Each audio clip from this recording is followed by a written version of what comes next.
Hey everybody, welcome back to Tech and Beer. We're live again from the Celtic Corner in Dartmouth, Nova Scotia. And today we're going to be talking about a topic that's not only really important, but really interesting as well, and that's cybersecurity and ethical hacking. And it seems like, at the moment, if you turn on the news every week, there's a new breach from some big company or some new kind of virus that's got out on the market that's going to threaten everybody. So it's going to be really interesting to learn and talk about this. And our guest today is Travis Barlow. Travis is VP and founder of GoSecure and manages their advanced threat protection group here in Dartmouth. Is that correct? Did I get that right? Not quite. Not quite. I'm a VP of the threat hunt group there, yes. But Okay. Founder of the Atlantic Security Conference. That's right. Yeah. Atlantic Security Conference. Yeah. Good try, though. Well, I always make effort. mistakes, so that's what the beer's for. Covers a lot of mistakes. Good. So Travis is going to have a chat with us today and hopefully, bring us up to speed on what's going on in the cybersecurity world. Sure. And today we're drinking the Garrison Irish Red. Perfect. Yeah, so cheers, Travis. Welcome to Tech and Beer. Thank you. It's not bad.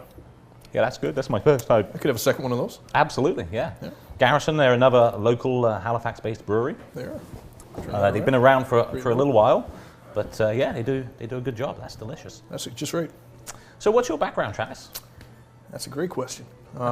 21 years in now, so Okay. I'm starting to date myself in regards to age. This is 21st year in. Started off help desk when I got out of school. Wow. 1 year of college, help desk. Working with a little company called Maritime Tell and Tell, MT&T. Yeah. Back when they were still around. I don't know if anybody remembers that. Again, getting older. But went from there, always interested in cybersecurity, to the point where I was talking cybersecurity a few times, almost got fired from different jobs for doing so. 2006, I went and got a CISSP, a Certified Information Security Systems Professional. So it's a pretty well-known certification. It was one that I overstudied for. Scared to death to write it. Biggest exam of my life up to that point. Cost a fair bit of money. Had to fly to Montreal at the time to write it. You couldn't do it online. Okay. Went and wrote that. Was humbled by that experience. Let me tell you, I was sitting in a room with about 80 other people that were writing it, and most of them definitely had more experience than I did. I was the youngest guy in the room, and there was a lot of people in tears. They were that stressed about this exam. Like, it was, for a lot of people back then, it was a fundamental or pivotal moment for their career if they could achieve this. Yeah. So I achieved mine. I came back, did a bit of consulting for different companies, talked security a couple more times to clients, was told don't do that ever again because it's going to slow down our project implementations. Okay, sorry. And then, I worked for a couple different organizations, finally doing a bit of security at one, which was great. Lasted about a year there and left for other reasons. Then worked with the Big Four accounting firm, which was a great experience. Learned a lot. Well, what really started my career was about a year in, I got a call from a friend of mine who was at a little bar called Tribeca in downtown Halifax, down from Toronto. And he said, you got to come have a drink with me. And I said, I'm on the way home. He said, no, come around, turn around. I said, I got a little kid at home now, an infant, right? And he said, I already called your wife. It's okay. I'm like, we're in trouble now. Those are the best friends, the one that organized the drinking for you before you go. Yeah. So I done a UE, got back on the bridge, and I was going over to meet him, and I called home, and before I had a chance to say, I already know, and you're paying for the shopping trip. I'm like, okay. So anyway, we got over there, and we had 3 beer in. He said, why don't you throw a conference here? And I said, it won't work. And 6.5 beer in, I had picked the venue, came up with the name pretty well and a time, and we said, we're going to do this. And then the next day, after getting a cab home out to Lawrencetown from downtown, which is not cheap, because I certainly couldn't drive at that point, the next day I get a cab back in, get my truck, go to work. I'm sitting in the office about 10 a.m., hungover, just miserable. Yeah. And he sends me an email, said, can't wait to go to your conference. And I'm like, oh my. So then we had to troll it off, and that's what really started my career. I got to be honest with you, in IT security, we pulled it off. I got some like-minded people together, formed a nonprofit, bootstrapped it with one of my lines of credit. The first year we had 42 people. I'm pretty sure 40 of them we paid for. It was interesting. This past year in April, we were up to 702. Wow. So good organic growth, and we continue to grow. Yeah. That's what really started me down the line and got me. The first year of that conference, I had 3 job offers the second day, all pure security play. I took one, and the career's just kind of gone like that ever since. Right. It's the most interesting field that I know of. Yeah. It's the most exciting. It's not for somebody that wants to work 7 hours a day. Right. It's a field that you need to be on all the time. You need to be researching. I'm sure you can work 7 hours a day and do all right, but if you want to be a leader, you can't. Yeah. You know, it's a lot of effort that goes into this. Like anything, I guess it's probably, especially in a field that's changing so much, you're going to get out of it what you put into it, right? So. Precisely. Yeah. And as you mentioned earlier, there's so much happening every week. There's new breaches. I mean, if you're following the news, just yesterday and today, there was a major breach apparently at 2 banks. Okay, yeah, it's a breach. Is it major? I'm sure they think it is. I'm sure the people impacted think it is. But when somebody says major breach to me, I'm thinking a full compromise. Yeah. This appears to be stolen credit card and account data, Right. which is bad enough in itself. I'm not downplaying that, but I love how the media makes a sensational story out of these things. The media definitely has an interesting role to play in how people perceive security breaches and the potential risks involved. Mm-hmm. And I mean, like anything, they sensationalize a lot of it, right? So that's interesting. Yeah. So tell me about your work with GoSecure and some of the stuff that you guys do there. Sure. So I joined about 4 years ago to build out a threat hunt practice. So GoSecure has been around since 2002, Montreal-based. I joined about 4 years ago with an idea. Okay. And it was interesting because they got behind me and my idea, and we built it out here in Halifax. We have 39 people. We deploy our technology. We threat hunt for people 24/7 organizations on their networks and off their networks as well. And when we see a threat, we can actually mitigate it for them. Okay. So it's been rather interesting. It's been a learning experience. What I thought threat hunting looked like 4 years ago, much like our conference, what I thought it looked like at the beginning, it doesn't look like today. What's changed? What's the biggest change? Technology, the speed that needs to be achieved in. When we initially started, most threat hunting was based on, even our competitors today, a lot of them still do this, logs and traffic. Okay. What we find, where we get a lot of our findings that lead to threats, it's behavioral based now. So we've moved that road, down that road of behavior based on the endpoints and service workstations and servers, which has really given us a leg up. And we continue to evolve. So now we're actually have a couple of data scientists and developers working with me. We're building, we have our own machine learning backed threat hunt platform that we're just seeing the, I guess, maturation of right now. We're starting to deploy. Yeah. And it's definitely given us a leg up. So everything we've learned in the last 3.5 years from a threat hunt perspective, we've taught technology to do for us. So now we can focus on the real key things that we want. I missed them. Sorry. Yeah. Yeah, we got some special guests. Definitely. Yeah. Airborne. Exactly. Interesting. So you mentioned machine learning there, and I mean, I'm in the IT space as well, and I get different vendors come to me with kind of machine learning based products that can, with lots of claims about what they can do. What scares me about that is that when you're talking about your security, are you really going to trust it to a machine? How do you know if the machine learning platform is really doing what it says it's doing? So that's great. And how do you know that that's not breached itself? Valid question. And I can tell you that I was at RSA about a month ago, and that's the biggest security conference in the world, and it's the biggest vendor pitch in the world. Yeah. I don't know how many vendors they had there, but I spent 2 days walking that floor looking at different technology. Not much excited me. So we'll talk about machine learning in a second, but if anybody says artificial intelligence, walk away. Right. Because nobody's there yet in my mind. They'll pitch it, and then they'll argue till they're blue in the face.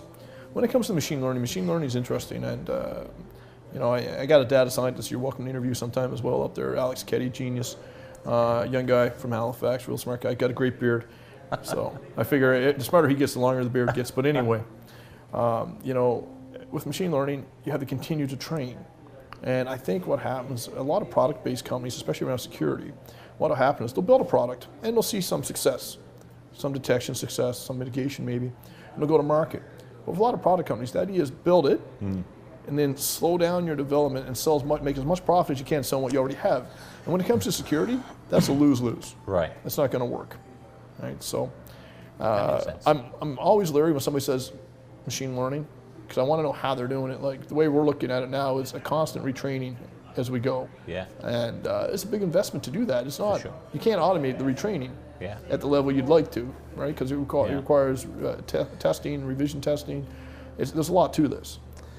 So if I'm a small business owner or a business owner today, what are the biggest kind of risks to me as from a cybersecurity perspective? What should I be doing? What should I be looking out for? What should I be aware of? It really comes down to the type of business you are. What's your presence? I mean, every business has an internet connection. I mean, I'll blow your mind with what I'm about to say. Recently, I've come across a couple of companies that are not clients, and they've called us up looking for assistance, only to realize they don't even have a firewall, a basic firewall, or a 12-year-old firewall. Yeah. Right. So it's you know, I mean, the basics aren't being done. And that's a challenge right now for a lot of small to medium businesses in this region. We're seeing a lot of people get hit with ransomware. We are. Yeah. And not so much the opportunistic ransomware you've seen a few years ago, where they spam or they send ransomware attachments out to a couple 100,000 or 1 million email addresses. Yeah. Now we're seeing targeted. So if somebody has, for instance, one server in their office, which is Microsoft, say Microsoft Small Business Server with RDP, remote desktop, open to the internet. Right. No two-factor, single-factor authentication, username and password.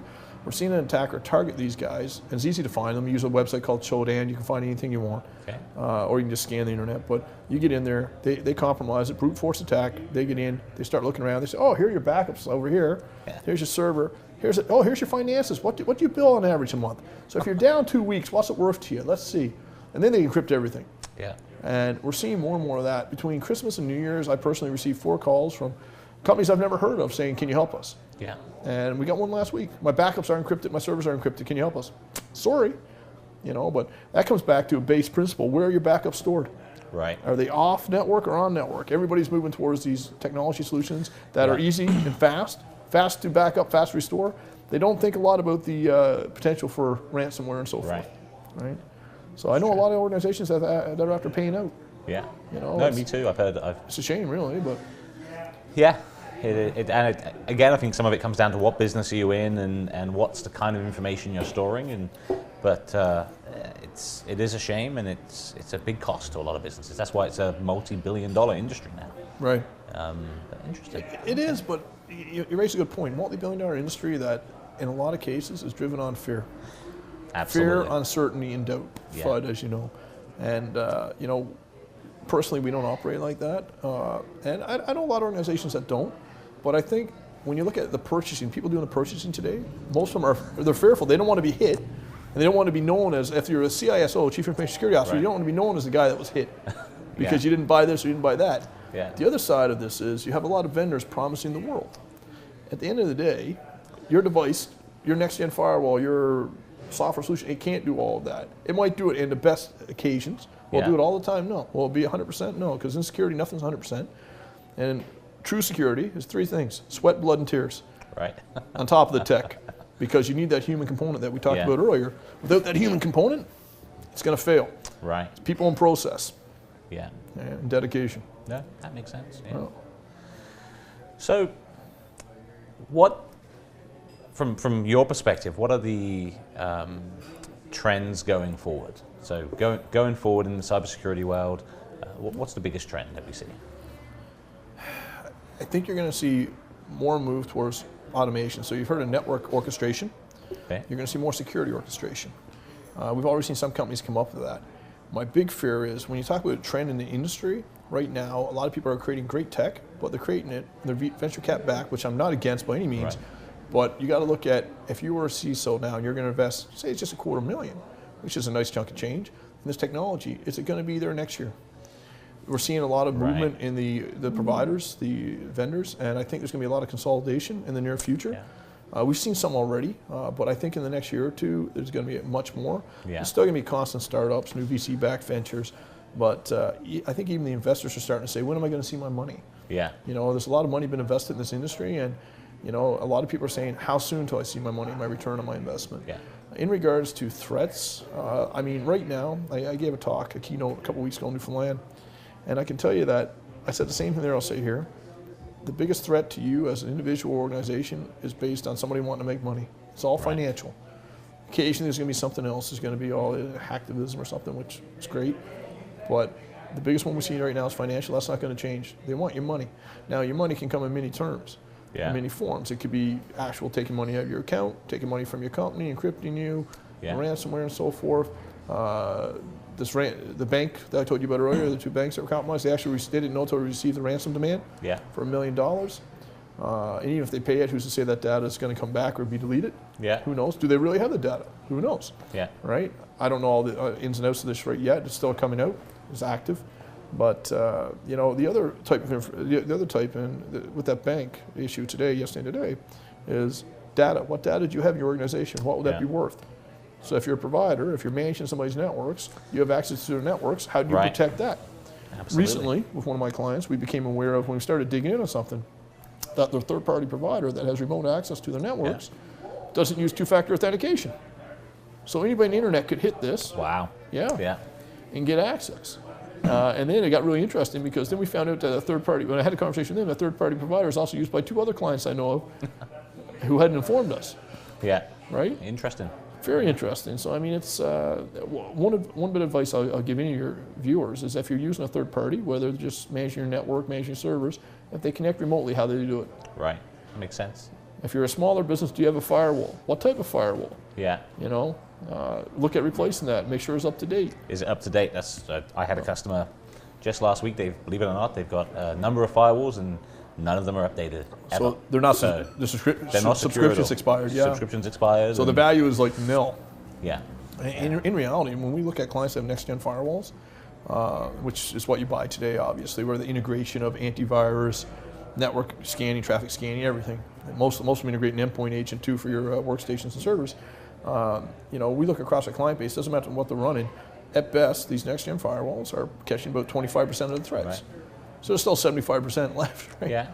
You know, so change topics a little bit here. So let me ask you about ethical hacking, because that's always a term that perhaps not a lot of people understand completely. And when we see things that have happened, like what's happened here with the province recently, and different companies looking to employ an ethical hacker to test them, like how does that work? Tell me about ethical hacking. Explain what it is and how it works. Certainly. So ethical hacking is basically you as a client would engage me or my team to perform an attack, an actual hack on you. Yeah. Can we get in from the outside? Typically it comes in multiple forms. Internal, so we're pretending we're inside your network already, seeing if we can get data exfiltrated. External, we're trying multiple ways to get in from external. Sometimes it's black box external, which is the day of. My team doesn't know who they're hacking until the morning of. The engagement starts, and I say, here's the name of the company, without telling them anything else. Yeah. You know, we got one guy that within 30 minutes of getting the name, he was from outside, to inside their data center and full domain admin access in 30 minutes. Wow. Right, and then you can add other things on there, such as phishing attacks. We typically don't do phishing attacks that target users. Yeah. Because we know somebody's going to click on it. Yeah. It's a given. Yeah. Right. You know, so that's what ethical hacking is. It's very interesting. It's a great trade to be in. I've seen years ago. I used to do a bit of it for some organizations. Now I'm too old and too slow. I'll say that. But the people that we have doing it right now, performing ethical hacking, our penetration test team. Yeah. These guys, they can do anything. They're amazing. Like we have a team that recently reverse engineered ATMs for one of our large global banking clients. Wow. And they were very impressed with the results. In a week, they had done like 4 major things that nobody else seemed to be able to do. Yeah. You know, take one ATM, compromise it, have the rest of the ATMs globally spew out all their cash. Yeah. You know, things like that. So when he was so excited, the main guy sent down to do this, he called me up. He said, "So what you want to do?" I said, "Well, let's go for a road trip." And of course, we were joking. We wouldn't do that, but you know, it was definitely interesting. The client was happy, but that's the level of things that we do. Yeah. We pen test airplanes. Right. A lot of manufacturers of airplanes will use us, and before we, you know, that USB you can plug in to charge up your phone, right? You plug that in. Can you get from there? Can you take over the flight systems? Right. In the last couple of years, there's been some claims, so our team would actually pen test some of those planes before they're allowed to be certified to fly. Yeah. Yeah. So it's an amazing industry. It's an amazing part of our industry. Yeah. And I know a lot of people say they do this. The advice I can give you, if you know anybody who wants to be a pen tester, right? It's not as simple as just saying, let me write a certification and go, because you need to understand every aspect. You need to understand the code, the network, right? You know, everything. I would imagine there's quite a high level of not just intuition, but kind of understanding of multiple systems that needs to be there. I don't know. I find intuition comes from understanding to an extent myself when it comes to these things. But definitely a high-level understanding of everything. You know, I mean, for my people that do threat hunting, I start off with packet analysis. Right. Can you do packet analysis during the initial interview? Here, tell me what that is. And if you can't do it without Google, I got to be honest with you. You know, you're probably not going to be a good fit. Yeah. You know, so, but no, the industry itself, pen testing is amazing. You know, it's a great career for somebody. Okay. The salaries are very, very well done for people that can get results. So that brings up a good question. So how, it's a great career, and obviously cybersecurity is going to be around for a long time. So how does somebody get into it? What's the best paths in? I would always recommend you start with a network course. Okay. So whether it's diploma in network support, network engineering, architect, maybe Masters of Internet Working from Dalhousie. They have a great program over there. Shelley Keynes, Bill Robinson doing a great job over there. Okay. Big supporter of what they do. Nova Scotia Community College here in SCC, they're actually starting this year their first cybersecurity course, 2 years. Wow. Which is very impressive as well. That's Ron cool, McLeod's over there leading that, doing a great job, some other people. Pretty excited about that. I'm pretty excited to see in 2 years' time the level of resources we have coming out of that.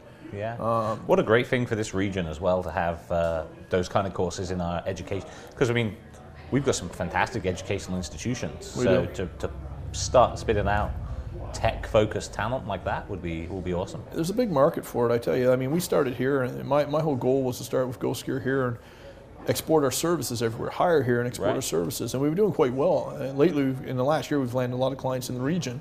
But that's indirect. That's not something we were chasing. The goal was to hire people here, create jobs, and do services elsewhere. Our first client was in Boston. 4 years ago, we had some desks. The chairs hadn't arrived. We were on lawn chairs. You know those folded ones from Canadian Tire with the beer cup holder? That's what we were sitting on. We had our first client, and it just kind of spawned from there. And now I think we're getting ready to deploy to our 100th right now. Wow. Yeah, so I'm pretty excited. But that's a great milestone. Yeah, cheers to that. It'll be good, man. That's cool. It'll be good, thanks. But like you said, with the right resources, it can be done here. And the more we educate people, and especially if we set them up right when they're going right into school. So otherwise, I mean, I've hired a lot of people that came out of Nova Scotia Community College that came from the database administration program. They seem to have the mindset they need. And then we give them a 3-month boot camp, we train them up, and then they work on our senior people, and we slowly bring them up the ladder. But some of my best threat hunters are DBAs. That's their education. And I tell clients this, and they come up and they meet them, like, this is amazing. They're blown away because they're used to old guys like me and you. And you know what? Old guys like me and you can't keep up with these kids today. I'm telling you. It's like watching these people operate. It's like watching somebody back. Remember arcades when we were kids? I do. You remember you get $10 in quarters, you go to the arcade, and I'm so sad that I was thinking just the other day. I was so sad that arcades don't exist anymore. Yeah, that dark, danky arcade with the flashy lights, the smell of cigarette smoke because you can still smoke in them. You know, I miss that. Ironically, I really miss that. And Golden Axe. That was my game. I don't know what that was. You know Golden Axe? No. I grew up in the UK, so we probably had different games. Yeah, Pac-Man and Defender. Remember Sega Defender? Rally and stuff like that. Sega Rally, yeah. Defender. Afterburner? Yes. Yeah, I used to play that. I still got a Sega at home. Do you? I got a Terry 2600 and I got a Sega. Not the Genesis, just a Sega. Yeah, just a Sega. Yeah, it was a good time, man. Yeah, absolutely. That's cool. Kids today got it easy. These new Xboxes and PS4s. Well, you know, and they're so connected, right? It's you know, whether it's through phones, tablets, computers. They don't even have to get up out of their chair to explore the world. It's a good thing and a bad thing. I think it's a balance, right? It's how do you? I think, from a security point of view, I have some massive concerns about this generation. Right. Yeah. You know, we're seeing it. I mean, everything's out on the net. If you look at what happened just with Facebook, people are calling me when all that got announced about Facebook and that third-party company that was based in the UK, Cambridge Analytica, taking all the data. I got to be honest with you, people are calling me up like, "What do we do?" I'm like, "Well," and they're mad, and I'm like, "Why are you mad?" Even my family was mad. My family uses Facebook to share pictures, Newfoundland, right? And why are you mad? Well, they shouldn't have done this. I'm like, "But you put your data out there." And I know they shouldn't have done it, but common sense says if you give it to somebody else, you can't control what's going on. It's funny you mentioned that. I was talking last week to a few people about the Amazon Alexa and those in-home devices. And I mean, okay, you know, they're fairly simple devices. There's only so much they can do. But for me personally, I'm not ready to have those in my home yet, just because I've got a family. You don't know where that data. We're not fully aware of what it means to have a fully integrated IoT home. What kind of risks and compromises are going to be available yet, or going to happen yet? So, to me, it's just like, why would you do that? Why would you connect everything in your home on probably an unsecured network, and it's your family? It's the most precious thing you've got. And yeah, I mean, I don't know what your thoughts are on that, but I wouldn't touch it with a 10-foot stick. Well, there you go. Yeah, I love technology. I consider myself a somewhat early adopter. You know, I got the iPhone X, I got the watch, and technology, it makes sense. But something like that, I'm very cautious about. Like you said, you don't want it near your family, near your house necessarily. You know? A lot of my colleagues, a lot of my friends have them. Yeah, and they're great. I mean, South Park did a great skit on this. Cartman. Right. I haven't seen that. Yeah, well, I'm not going to recommend you watch it, but you should watch it. Nobody else should watch it. But he has Alexa, and he has the other one, and he gets them all talking, and you know, it's interesting. But recently, there was just in the news 2 days ago, or maybe it was Friday, there was a lady that basically her conversation was recorded and sent to a friend of hers, a conversation between her and her husband in a personal setting. There were keywords in there that caused Alexa, I believe, to record it and then send it to a friend of theirs. Right. So I think what it comes down to is people need to realize, I don't care if it comes from Google, if it comes from Amazon, technology is not infallible. No. Technology will fail. It fails a lot. Most times you don't know about it because there's people behind it to take care of it, but technology fails. Yeah. And, you know, you can trust technology, but it's not going to be 100%. And you know why it's not going to be 100%? Pure and simple. If a human designed it and built it, it's going to fail. We're not 100%. We're not 100%. There's no way to get there. And now, if we ever get AI, you're a fan of the Terminator series? Oh, absolutely. So am I. So am I. I love that stuff. I'm going to watch it again tonight now that we talked about it. But you know what? If you're a fan of AI, if we get to the point where AI can produce its own, I'm going to get very concerned. Yeah. And I don't think we're close to that at all right now. I'm a little bit of a skeptic personally, is if we can get to, I know we can get to very, very, very smart machines, but I think I read a book and listened to a big interview from the chess player from Russia, Garry Kasparov, and he was talking about we've got to understand what is the difference between AI and just really smart algorithms. So there's a big difference there because we can teach him. I mean, he lost to Deep Blue. And everybody used to say that when a machine can beat the grandmaster at chess, that's AI. Well, it's not really. It's not AI. Like, I mean, it's just multiple choice, right? You know, it's how to what's my choice here. So that's I think we're far further off from true AI than most of us think. But most representations I've seen of AI, and I think you're correct by the way, but most representations I've seen of AI, if they make the mistake of letting us look under the covers, what it really is loop logic. Yeah. Basically, it's just recycling logic. Oh, it's not this, so it must be this, or it must be this. It's like multiple choice, but a very bad multiple choice. Yeah. Awesome. Good. Okay. Well, so from a security perspective, anything else you want to tell us about? We've probably got to wrap up here soon, but you're my smart guest today, so... I'm your only guest today, so it narrows the field. Let's be realistic. Well, I always try to have smart guests, so, you know. I thought you were going for good looking. That's what you told me today. No? You know, people need to be aware. Yeah. We're at a point right now where I had this talk last week with someone. I don't care if you're a home user, I don't care if you're a business user, you need to be aware of the risks. Yeah. Okay, and there's a lot of great resources out there to learn about these. I'll mention one organization, Serene Risk. Okay. They have an online learning platform where you can go and you can learn about the attacks to your personal banking, to your organizations, how different attacks work, phishing attacks and so forth. It's free. Yeah. It's government backed. It's a beautiful thing, and they do a great job of it. They were at my conference in April. I can also speak to the fact that, like tonight, for instance, we're having Halifax Area Security Clash. Yeah. And that is free for anybody to attend. There's a bit of food and a few drinks. And it's open to everybody. It's at the tap room at 6 p.m. Yeah. Wide open. You know, and there's knowledge that is shared there. A lot of like-minded security professionals. Now, if you're not a security professional, be prepared, because we're all paranoid. Yeah. Okay, but there's nothing wrong with a bit of healthy paranoia. Absolutely. But people, coming back to it, people need to take responsibility for their data and their security. And everybody can. The resources are there, and I mean, if they have any questions, they can contact you, and we can talk, and we may post some stuff. Absolutely. But I'd be more than willing to help out there. Meanwhile, if anybody has anything serious, somebody wants to talk to me, they can. You put them in touch with me, and we'll have a chat. But you know, we're here to help. And I think that from an IT security community point of view, which basically me and some of my colleagues built in Atlantic Canada, because there was none. You really did, yeah. Well, I mean, we built it. You structured it. We structured it because we wanted it, because it didn't exist and we were lonely, right? IT security, lonely people, I'm telling you. But you don't want lonely IT people. They're dangerous. You don't want that. You're right. So, but if we can do anything to help, it's just a matter of reaching out to me or any of my like-minded resources, and we're there. And knowledge is pretty well free. Yeah. Knowledge sharing, it's free if it's for the right reasons. Yeah, that makes sense. Good. Well, thank you very much. Thank you. I want to say thanks to you, Travis, for coming on the show today, and thanks to you and Go Secure for sponsoring this event. Our pleasure. It's very much appreciated. And yeah, if you're out tonight in Halifax and you're looking for an event to attend, go to the HASC, the tap room on the tap room is the third floor above the lower deck. Above the lower deck. That's right. Above the lower deck. Yeah. And check it out. So yeah, thanks a lot, guys, and catch you next time.